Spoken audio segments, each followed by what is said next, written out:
motivational speech video in Kannada. ಒಂಟಿಯಾದೆ ಎಂದು ಚಿಂತಿಸಬಾರದು.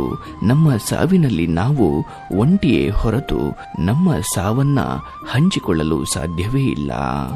ದಾರಿಯನ್ನ ಬೇರೆಯವರಿಂದ ಕೇಳಿ ತಿಳಿಯಬಹುದು, ಆದರೆ ಗುರಿ ಮಾತ್ರ ನಮ್ಮದೇ ಆಗಿರಬೇಕು.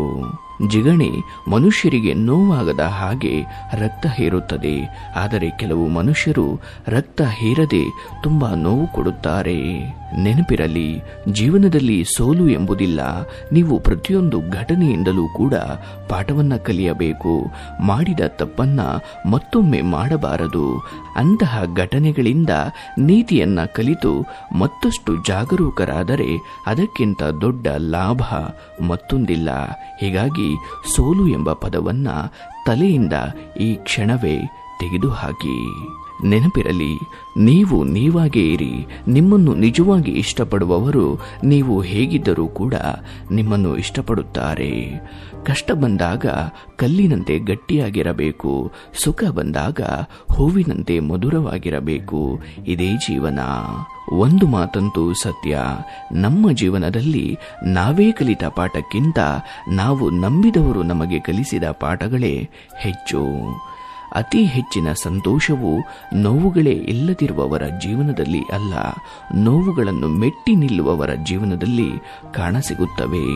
ಕಠಿಣ ಪರಿಶ್ರಮ ಮತ್ತು ನಮ್ಮ ಮೇಲೆ ನಮಗೆ ಎಷ್ಟು ವಿಶ್ವಾಸವಿದೆ ಎಂಬ ವಿಚಾರಗಳು ಮಾತ್ರ ನಮಗೆ ಸದಾಕಾಲ ಯಶಸ್ಸನ್ನ ಗಳಿಸಿಕೊಡುತ್ತವೆ.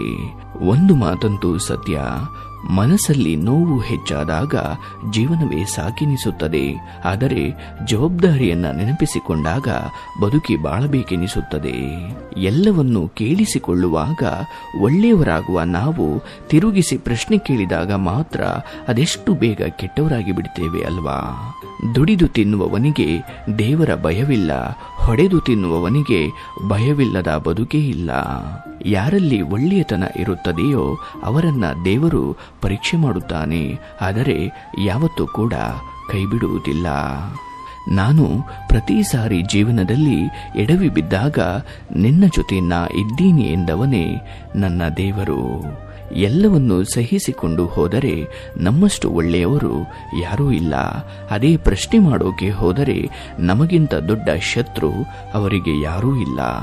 ನಾಟಕದ ಜೀವನ ನನ್ನದಲ್ಲ, ನಾಟಕೀಯ ಜನಗಳಿಗೆ ನನ್ನ ಜೀವನದಲ್ಲಿ ಅವಕಾಶವಿಲ್ಲ.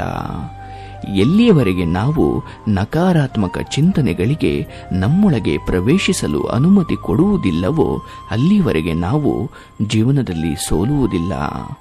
ಓ ಮನಸ್ಸೇ, ಯಾರಿಗಾಗಿ ಬದುಕು? ಯಾರಿಗಾಗಿ ಹೋರಾಟ? ಯಾರಿಗಾಗಿ ಹಂಬಲ?